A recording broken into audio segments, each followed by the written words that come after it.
168명의 병사하고 168명의 병사하고 8만 명의 병사하고 붙으면 누가 이길 것 같아요? 당연히 8만 명의 병사가 이기겠죠? 168대 8만 명이니까 말도 안 되죠. 168명이 이겨요. 168명이 8만 명을 이겨. 정말 말도 안 되는 전투가 있었어요. 이순신 장군은 아니죠. 12척으로 뭐 몇백 척을 이긴 거하고 또 다른 건데요. 이거는 이제 스페인하고 잉카 제국, 이제 남아메리카 대륙에 있는 페루에 있는 이제 페루 맞나? 칠레 맞나? 잉카 제국 하고의 이야기예요. 왜 이겼을까? 어떻게 이겼을까? 168명이 화기가 대단히 뛰어났을까? 당시 해봐야 화승총 정도밖에 되지 않았을 텐데 화기는 뭐 그렇게까지 이 8만 명이면 그냥 인해 전술로 해도 이기잖아. 그냥 밀고 들어와도. 당시 어떤 일이 있었냐면, 그러니까 사람이 이 지피지기면 백전백승이라고 뭘 알아야 되는데 나도 모르고 상대도 모르고 이게 이제 잉카의 그 사람들은 새로 이렇게 들어오는 스페인 사람들의 문물을 전혀 모르는 거예요. 처음에는 잉카의 사람들은 이제 환영하기 위해서 이제 그 바닷가로 나갔어요. 8만 명이나 데리고 잉카의 왕이 그 장엄함이 대단했다라고 그래요. 잉카인들은 몸에 이렇게 치장을 컬러풀하게 치장을 했다네. 그래가지고 스페인의 나중에 기록을 보면 휘황찬란했다, 장관이었다라고 하고 이렇게 많은 사람들은 몸에 이렇게 특히 이제 왕이겠죠. 몸에 금은보화를 두르고 황금을 두르고 뭐 이래가지고 아주 이렇게 참 멋있었다고 해야 되나? 하여튼 장관이었대요. 그래 이제 피사로라는 스페인 함선의 대장이 처음에 만났을 때는 성경을 딱 줬대. 성경을 톡 주고 하니까 그 왕이 받아가지고는 한번 둘러보더니 별거 아니거든. 금도 아니고. 그래서 던져버렸다네요. 그게 신호가 돼서 총을 쐈어요. 근데 그 총은 살상이기보다는 공포. 총을 몇 발을 따다다다다 쏘니까 그 아메리카 인디언들은 그런 걸 세상에 들은 적이 없는 거예요. 그래서 마치 하늘이 무너지는 듯한 그런 걸 받겠죠. 그리고 저들은 도대체 사람인가 신인가? 그 당시 신을 많이 믿었으니까요. 다들 화들짝 놀란 거예요. 게다가 스페인 함대에서는 말을 또 끌고 왔어요. 말을 타고 힝힝 하면서 이렇게 진격하는 이 모습에 정말 진짜 깜짝 놀라. 왜냐하면 당시에 이쪽 아메리카 대륙에는 말이 없었어요. 아메리카 대륙에는 가축이 별로 없었어요. 소도 안 키웠고요. 돼지나 그 닭이나 이런 가축을 키우지 않았었어요. 없어요, 아예. 그러니까 말이 달려들고 이렇게 그 총 소리가 나고 이러니까 다들 혼비백산해서 도망가기 바빴어요. 이것을 미리 예상했어, 스페인 함대는. 왜 예상했냐면 그 전에 13년 전에 아즈텍 지역이 멕시코 지역이 아즈텍이거든요. 이쪽을 침략했을 때 그때 해서 싸워서 어떤 결과가 있었는지를 미리 다 이제 글로 다 써서 다 알고 있는 상태예요. 서로 공유를 한 거예요. 그러니까 데이터가 중요한 거예요. 그 옛날에 했던 13년 전에 아즈텍하고 대결해서 아즈텍이 무너져서 근데 이쪽은 잉카인들은 아즈텍이 어떻게 됐는지도 몰라. 이게 이제 또 저런 총소리 이런 것들을 모르고 결국 정보에서 뒤진 거죠. 정보를 뭘 알아야 되는데 모르니까 그냥 하늘이 무너지는 듯하고 막 이상한 거대한 큰 말도 크잖아. 큰 말들이 와 이러니까 이제 겁이 나가지고 도망가기 바빠서요. 사람들이 총에 맞아 죽는 사람보다 깔려 죽는 사람이 더 많았어. 결국 잉카는 스페인에게 지배를 당하게 되죠. 정말 2차 세계대전 되기 전까지 계속 수백 년간 계속 스페인의 식민지가 돼요. 이렇게 이제 뭘 나름 이제 정보라는 게 이기기도 하고 지기도 하는 이런 중요한 것인데요. 아까 이순신 말씀하셨는데 그 임진왜란도 정보가 참 중요한 거예요. 사실 우리나라는 일본을 굉장히 무시했거든요. 그런데 외놈이라고 무시했지만 세종대왕 시절에는 15세기 시절에는 조선통신사를 자주 파견을 했어요. 일본에. 그러니까 교류가 많이 있었던 거죠. 한 100번 가까이, 한 100년 동안 한 100번 가까이 이렇게 조선통신사를 이렇게 보내고 교류가 있었어요. 그런데 조선 후기가 중기가 되면서 명종, 선조 이때가 되면서 임진왜란 터지기 직전이죠. 그때는 외놈들하고 거의 조선통신사를 안 보냈어. 교류가 거의 없었던 거죠. 그런 상태에서 도요토미 히데요시가 문서를 보내요. 내가 명나라 갈 테니 길 좀 빌려달라 하고 나한테 와서 조공을 바쳐라. 이런 문서를 갑자기 이건 어이없잖아. 그래가지고 이게 뭐고 해서 이제 조선통신사를 보내는데 그때 보낸 게 이제 동인과 서인의 대표 김성이라고 황운기를 보내거든요. 황운기를 갔다 와가지고 아무래도 히데요시가 이제 보통 사람이 아닌 것 같다. 조선통신사가 갔는데요. 어떻게 했냐면 7개월 동안 만나주질 않아요. 7달 동안. 완전 외교 결례잖아. 히데요시가 안 만나준 거예요. 그래서 7개월 기다리다가 만났거든요. 히데요시가 어떻게 했냐면 당시에 이제 늦둥이가 있었어요. 계속 아들을 낳지 못하다가 첩한테 늦둥이를 하나 넣었는데 그게 너무 좋아가지고 늘 끼고 살았는데 통신사 만나면서 아이를 이렇게 안고 있었는데 아이가 마침 응아를 한 거야. 그래가지고 아이 보는 앞에서 다 옷을 벗고 응아한 것을 하고 이걸 다 한 거예요. 그걸 보고 황룡길은 이 사람 거드름 완전 우리를 패싱당한 거잖아. 완전 코리아 패싱이야.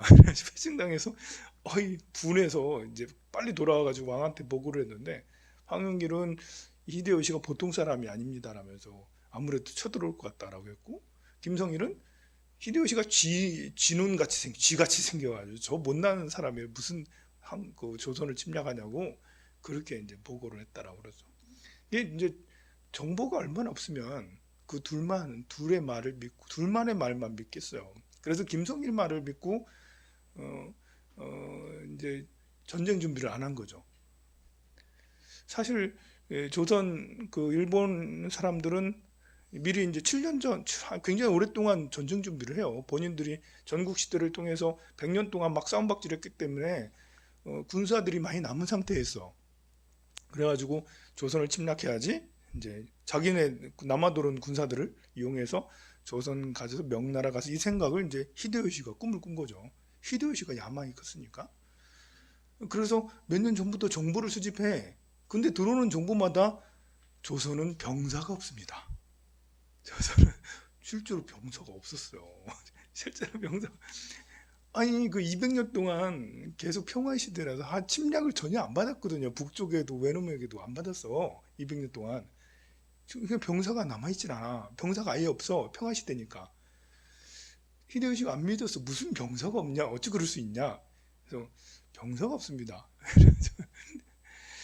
그래서 이제 파죽지세로 이렇게 쳐들어와서 쭉 올라갔잖아요. 나중에 병사가 진짜 모이긴 모였어요. 탕금대에서. 다들 알잖아요. 탕금대 어떻게 된 배수진을 치워줘야 되는데 그때 모였던 병사들이 칼을 들고 와야 돼. 총은 없어도 칼을 들고 와야 되잖아요. 붓을 들고 왔어요. 붓을. 왜 그런 줄 알아요? 갓을 쓰고 붓을 들고 왔어. 나 전쟁하기 싫다라는 거지. 나 안 싸우겠다. 싸우기 싫어. 양반들이잖아. 이런 징집된 분들이. 그러니까 전쟁에 대한 준비가 제대로 되지 않은 상태에서 뭐 징집을 했으니까 이게 안 된 거예요. 이제 모든 이들이 다 그런 건 아니지만 그러니까 배수진을 칠 수밖에 없었을 수도 있어요. 그 권율 장군이 이 오합지졸을 데리고 뭘 하겠냐고. 어쩌면 그럴 수도 있어요. 완전히 다 전부 다 이제 그 전멸당하긴 하지만 그런데 이제 이런 그 외놈들도 몇 년 동안 정보 탐색을 했지만 제대로 탐색하지 못했던 아주 중요한 사실이 있었죠. 미처 예상치 못한 세 가지가 있었어요. 첫 번째는 선조가 너무 잘 도망갔어. 도망가기를 너무 잘 선조가 도망갔는데 너무 잘 도망가서 그 평양을 부산에서 20일 만에 한성으로 서울로 20일 만에 막 간 거. 그냥 막 거의 뛰다시피 간 거죠. 이제 중간에 딱 한 번 탕금대 전투 말고는 없었던 거예요. 그냥 계속 올라간 거야. 그런데 가서 보니까 선조가 왕이 없어. 본래 일본인들은 100년 동안 전국시대 전투하면서 일본의 성주들은 그러니까 성과 성들의 싸움이었으니까요. 그 천황 밑에 그 다이묘 말고 그거 있어요. 그 하여간 뭐 그 있어. 성주들은 원칙이 있었어요. 자, 결코 성을 버리고 도망가는 일은 없었던 거예요. 일본 그 외놈들은 항복을 하거나 아니면 자결해서 죽거나 아니면 전투에 지거나 뭐 이런 것만 했지 도망간다는 건 생각도 못 했거든요. 근데 일국의 왕이 한성을 버리고 도망갔어. 몽진했어. 좋게 말해서 몽진하셨어. 평양으로 갔어. 그래서 연락에 이제 한성까지 갔는데 없자 황당하긴 했지만 그래도 평양으로 달려갔어. 평양 갔더니 또 잽싸게 또 잽싸게 몽진을 하셔서 신의주까지 훅 가버린. 이거 예상치 못했던 거죠. 이제 전쟁이 장기전으로 이제 돼가기 시작한 거예요. 이렇게 될 거라고 예상 못했는데 또 하나의 변수가 있었어요. 이순신이잖아. 이순신이 해상을 장악할 줄은 꿈에도 몰랐어요. 해상 장악이 무슨 상관이냐? 보급로가 있잖아요. 그러니까 전쟁 중에 중요한 것 중에 하나가 이 군사가 대단한 것도 중요하지만 보급이 잘 이루어져야 되거든요. 그러니까 이제 한성에 올라가고 평안까지 올라간 사람이 쫄쫄 굶는 거예요.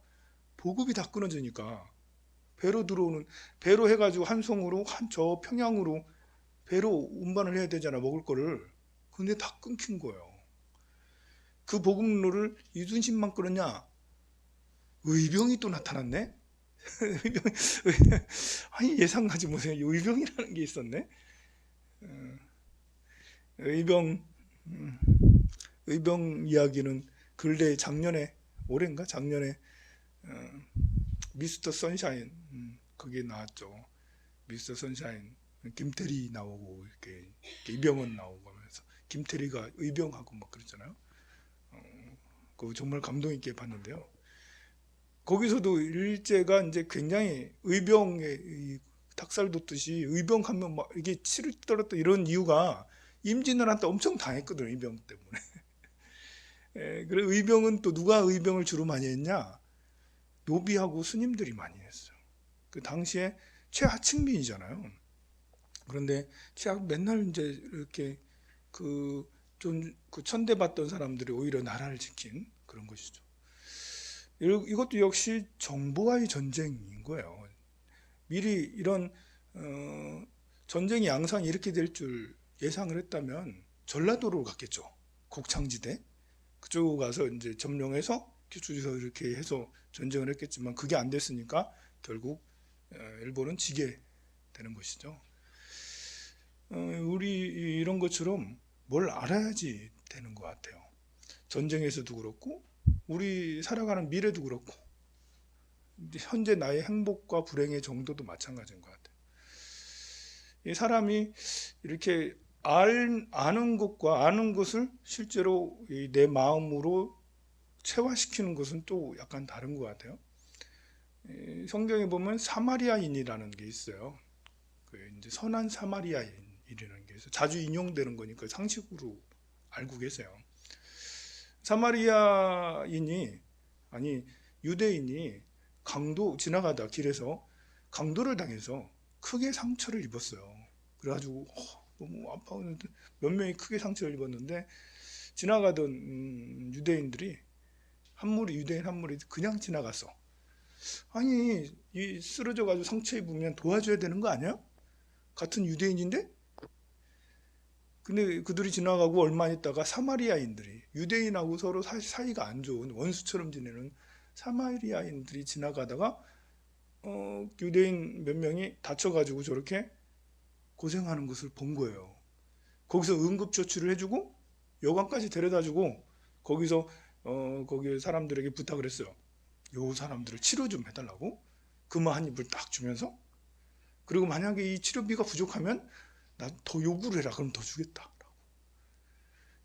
자, 이렇게 보면 같은 종족, 서로 아는 사이, 그렇다 하더라도 때로는 이 자기의 자비심, 연민심이 행동으로 이어지지 않았다는 거잖아요. 오히려 원수같이 지내는 사마리아인들이 유대인에도 불구하고 도움을 줬다라는 거잖아요. 좀 특이한 경우죠. 자, 이것을 미국에 있는 어떤 한 대학교에서 목사가 될 신학대학에서 40명에게 요 과제를 주고 토론을 하게 했어요. 그 대학에서 토론을 막 열심히 시켰는데요. 과제를 주고 그 앞에 마침 신기하게도 누구 한 명이 쓰러져 가지고 뭐 간질 환자처럼 막 쓰러져 가지고 이러고 있는 거예요. 그 40명이 쭉 지나갈 때마다 사실은 실험을 한 거예요. 교육 중에 실험 한번 어떻게 반응하나 실험을 했어요. 40명에게 패스했을까요? 아니면 쓰러진 사람을 도왔을까요? 어떻게 했을까요? 여러분은 누가 막 쓰러져 있는데 도와줄 거예요? 그냥 갈 거예요? 우리는 불자잖아, 그지? 도와줄 거죠? 근데 40명 중에 6명만 도와주고 34명은 패스했어요. 아니, 지금 토론하고 있잖아. 지금 사마리아인에 대해서 막 얘기를 하고 있잖아. 토론 주제를 이걸 연구하고 토론 주제를 하고 있잖아. 그런데 대부분 34명에 6명만 가서 도와주고 나머지는 패스했어요. 이게 내가 아는 것과 아는 것을 실제로 몸으로 익히는 것과의 차이예요. 보면. 그러니까 이제 절에서 부처님 말씀을 계속해도 이 실제로 내 삶의 현실화가 돼야 되는데 아는 것 많아. 자비로워야 된다는 것도 알아. 화를 내지 말아야 되는 것도 알고 시기 질투를 하지 말아야 된다는 것도 알고 뭐 이렇게 욕을 하지 말아야 된다는 것도 알고 뭐 다 알아. 근데 실생활에서는 참 그래요. 그 하나하나를 고치는 연습을 해야 될 텐데요. 사실은 그 도와주는 것도 사실 그 40명이 목사님가 되겠다고 그렇게 했으면 앞으로 내 삶은 선하게 살겠습니다. 착하게 살겠습니다라고 그렇게 생각하고 도전하는 사람들이잖아. 그런데도 실제로 가가지고 그걸 잘 안 한다는, 우리가 실제로 많은 행동들을 하긴 해야 될 것 같아. 봉사라는 게 실제로 하는 거잖아요. 내가 가가지고 봉사를 안 하면 그냥 하는 게 좋지는 않은 거고, 실제로 행동을 해본 사람이, 남을 도와준 사람이 한 번을 더 도와주고 응급처치를 해본 사람이 응급처치를 해주지. 나도 하면 어쩌면 누가 쓰러졌는데 나도 그냥 갈 수 있는 사람 중에 하나예요. 제가 적극적으로 뭘 남을 도와줘 이런 걸 잘 못하잖아. 말은 이렇게 열심히 잘해도 나도 도와주고는 싶어도 어떻게 해야 되지? 어쩔 줄 몰라서. 그런 실험도 있었잖아요. 그 아파트 앞에서 영화도 나오고 그랬어. 아파트 앞에서 한 사람이 폭행을 엄청나게 심하게 당해. 그러면 그 밤중에 다 소리 들리잖아. 그 내다보기도 하잖아. 그럼 누구 하나라도 신고를 해야 되잖아. 한 명도 신고를 안 하는 거예요. 왜 신고를 안 했을까? 다른 사람이 했을 것 같으니까 안 했을까? 정말 그러기도 많이 한 거예요. 다른 사람이 했겠지. 신고했겠지. 그러기도 하고 또 한편으로 나쁜 마음도 있죠. 신고하면 내만 골치 아파져. 신고하면 나만 골치 아파져. 나중에 이거 골치 아파. 이건 뭐 이제 별로 악의적인 거고, 많은 사람들이 다른 사람이 했겠지. 다른 사람이 하겠지. 교통사고가 났으면 바로 신고를 해야 되잖아. 다 지나가면서도. 한 30분이 지나도 아무도 신고를 안 해. 꼭 그런 것처럼 구체적인 행동들이 정말 중요한 게 아닐까 싶어요. 하나라도 더 알면 알고 그것을 실제로 행동으로 옮기려고 굉장히 노력해야 되지 않겠나. 그래야지. 일본인들은 우리나라를 연구를 많이 했어요. 외놈들이. 그렇게 해서 임진왜란을 일으켰지만 이게 이제 충분히 잘 알아보지 않았다라는 것이죠. 알려면 제대로 알아야 된다. 오늘은 여러분들하고 고민해야 될 것 중에 하나가 초개인화 기술에 대해서 한번 생각을 해보자고요. 초개인화 기술. 우리 미래가 달린 거예요. 여러분들 아들, 딸들의 미래에도 달려있고요. 초개인화 기술이라는 게 뭘까? 맞춤형 서비스라는 것도 다 들어봤죠? 맞춤형 서비스. 맞춤형이 이제 AI와 함께 해서 더욱 구체적이 된다는 거예요. 직장인 A라는 사람이 신발을 구입하려고 딱 전문점에 딱 갔어요. 딱 갔더니 거기 일하던 사람이 이 사람이 뭘 사러 온지 아는 거야. 이 사람이 이미 이제 SNS 등에서 어떤 신발 좋아요라고 이미 눌렀어. 그래서 뭐에 관심이 있고 그리고 이제 또 이렇게 그래서 신발을 샀어. 그 신발만 있는 매장이 아니거든. 다른 것들도 관심 있는 분야로 유도를 해주는 거죠. 추천을 해주고 유도를 해줘. 그래서 내가 좋아하는 것들을 또 다르게 사게 되는, 보통 신발만 산 줄 알았더니 다른 것도 또 사게 되는, 그거를 잘하게 할 수 있도록 이제 초개인화 기술이 발달되면 된다는 거죠. 또 이런 경우가 있어요. B라는 사람이 이렇게 이제 온라인 쇼핑몰을 자주 이용하다 보면 계속 누르게 돼요. 계속 눌러서 계속 사. 계속 이렇게 누워서 뒤척 하다가 뭘 살까 하다가 뭘 딱 눌렀어. 뭘 샀어. 세탁기를 샀어. 그렇게 하면 그러면 딱 된 거잖아요. 결제를 딱 하려고 하는 순간 바로 알람이 울리면서 이제 경고 알람이 딱 울리면서 월급 관리하는 앱 같은 게 있어요. 그런 거에서 당신은 이걸 구매하면 안 됩니다 라고 경고가 날라오는 거예요. 그러면서 이 앱에서 적정 소비를 할 수 있는 그거를 또 추천을 해주는 거죠. 그러니까 이제 구매를 많이 하게 하는 것도 있지만 어떤 앱은 이렇게 내가 심하게 구매했을 때, 과소비를 했을 때 알려주는 이런 것들도 초개인화 기술에 들어가면 될 수가 있다는 거죠. 이 개인화 기술은 한 명 한 명의 모든 한 명 한 명 개개인을 더욱더 자세하게 그려내게 되는데요. 옛날에는 이제 이메일을 받아도 그냥 이제 이렇게 전체 이메일을 주는 단체 이메일이었는데, 요즘에 이메일 중에서도 최용규님 이렇게 하면서 황산수님 이러면서 이렇게 이메일을 받아도 구체적으로 개개인에게 따로따로 이메일을 보내는 그런 것이 많이 발달되고 있어요. 이 아마존이 그걸 제일 잘한다라고 그래요. 아마존은 어떤 사람이 이런 말을 했대요. 아마존은 0.1명까지 세그먼트 한다. 세그먼트라는 것은 이제 분리하는 거거든요.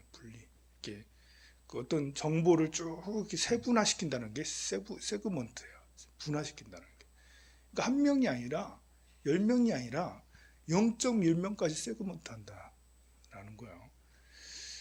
아마존도 쇼핑몰이잖아요. 그래서 이제 이 사람들이 20년 전부터 지금까지 무엇을 쇼핑했는지 이런 것들을 데이터베이스를 다 가지고 그 사람이 지금 현재 어떤 것을 구매하는지에 대해서, 또 심지어 구매할지에 대해서 정확하게 예측해내는 거예요.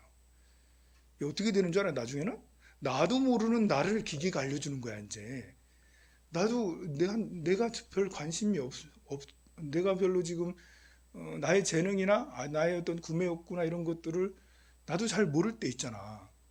근데 이 AI가 계속 발전하면서 나도 모르는 나 자신을 보게 하는 나도 모르는 나의 어떤 능력이나 재능을 끌어내는 그런 것까지도 이제 가능해지게 되는 것이죠. 이제 이 제프 베조스는 고객 경험을 제일 중시한다라고 그래요. 그래서 이제 처음에는 인간으로서 가지고 있는 본능에 응답하는 이런 것을 중요하게 여기고요. 또 기술의 진화로 일어나는 문제와 스트레스를 없애려고 굉장히 많이 노력한다고 그래요. 그리고 그러면서 권유와 추천을 하죠.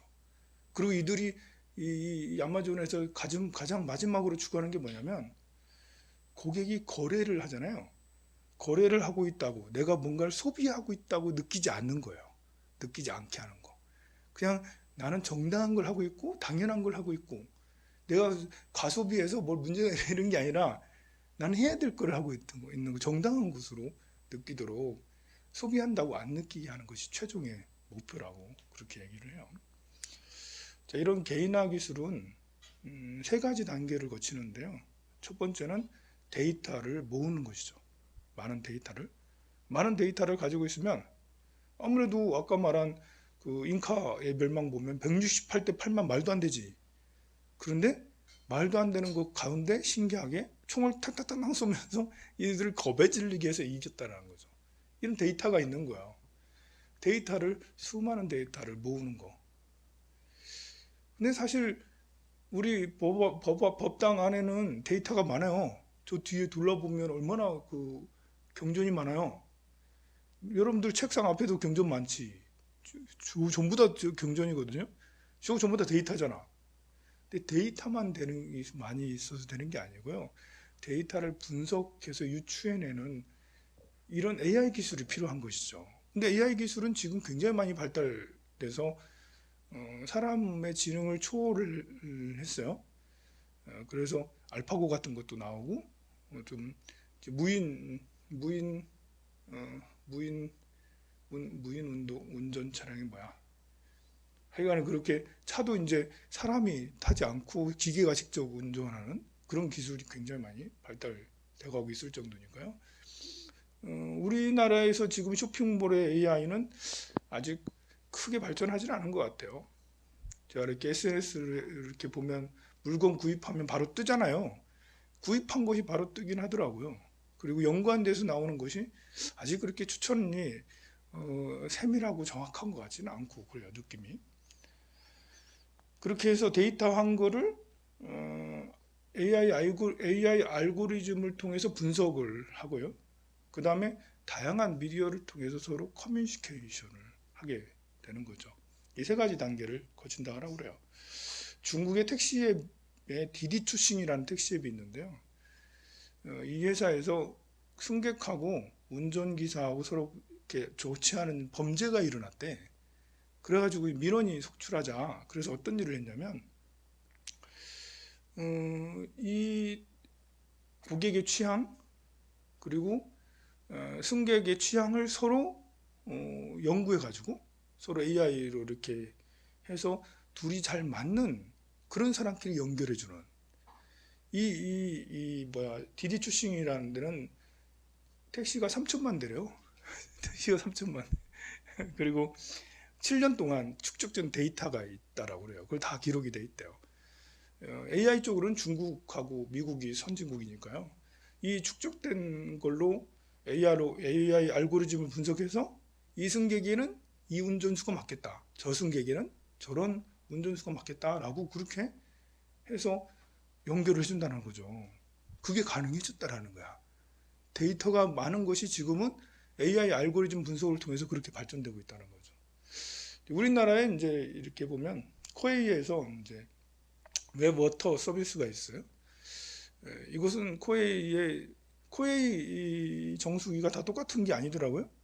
이미 코웨이 정수기에서는 각 도시마다 지역마다 물들을 다 비교하고 또 사람의 피부에 맞는 물, 또 사람의 몸에 맞는 물 이런 것들을 연구 분석해서 가서 이렇게 상담하러 가면 당신에게 맞는 물을 추천해주는 이런 것까지 한다는 거죠. 한 사람 한 사람한테 맞도록 물도 이제 세분화해서 아주 기본적이지만 아직은 그렇게 해주는 서비스도 있더라고 그래요. 그것만 그런 게 아니라 이제 소파 브랜드 알로소 이런 데에서도 신혼가구인지 이사하는 건지 아니면 리모델링 하는 건지 이런 수요와 패턴 분석을 해가지고 그 사람에게 가장 잘 맞는 그 사람이 제일 좋아하는 것들을 바로 추천을 해준다는 거죠. 옛날에는 그냥 일률적으로 추천했잖아요. 옛날에는 딱 매장에 가면 제일 이익을 많이 내는 것을 추천해줘. 그 코디네이터들이 보면 이걸 팔면 제일 돈이 많이 돼 이런 걸 추천해줘서 저거 내 스타일 아닌데도 계속 추천해. 그래서 사고 보면 잘못 샀어. 이게 자꾸 권하니까 사기도 하잖아요. 나중에 보니까 잘못 샀어. 괜히 샀어. 근데 지금은 그게 아니라 사람의 성향 이런 것들을 잘 분석해서 그 사람 입문이 남고 안 남고를 떠나서 그 사람에게 가장 잘 맞는 것들을 추천해 주는 그런 서비스들이 많아진다라고 그래요. 지금은 이제 이렇게 옛날에는 산업혁명 이후에는 대량 생산을 해가지고 일률적으로 보급이 되는 이런 시대였다면 이제 점점 바뀌어서 초개인화 기술, 그러니까 대량 생산보다는 그 사람에게 딱딱 맞는 이제 어떤 생산 라인도 모듈화가 돼가지고 소량 생산할 수 있는 그런 체제로 대량하지만 소량 생산할 수 있는 그런 체제로 발전하고 있고 이제는 대량 생산만으로는 그렇게 하는 것은 점점 문을 닫게 되고 이렇게 초개인화 기술을 활용해서 하는 것은 점점 성장하고 할 거라는 예측이에요. 초개인화 기술.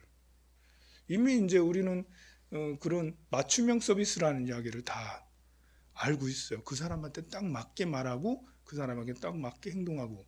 근데 이것은 약간 모호했지만 이제부터는 AI 기술, AI 알고리즘 분석이 굉장히 깊어지고 폭이 넓어졌기 때문에 한 사람 한 사람에게 정말 맞는 서비스로 갈 수 있다라는 거죠. 꼭 AI가 아니더라도 우리는 그래야 되는 것 같아요. 스님한테 왔을 때는 스님한테 맞는 말과 행동, 아들한테 갔을 때는 아들에게 맞는 말과 행동, 이웃에게 갔을 때는 이웃에게 맞는 말과 행동. 그게 이제 에티켓이잖아요. 그 에티켓을 잘 하는 것도 우리한테 꼭 필요한 것이 아닌가 싶습니다. 성불하세요. 다들 기운이 없어 보여요. 어떻게 된 게? 그래서 얘기하는 것도 힘들어요. 제가 여러분들 뭐 컨디션이 안 좋아요? 기분 좋은데 좀 안 좋은 척 하는 거야? 아니면 기분 좋은데 내가 안 좋게 보고 있나요? 기분은 좋죠? 내가 문제가 있군요.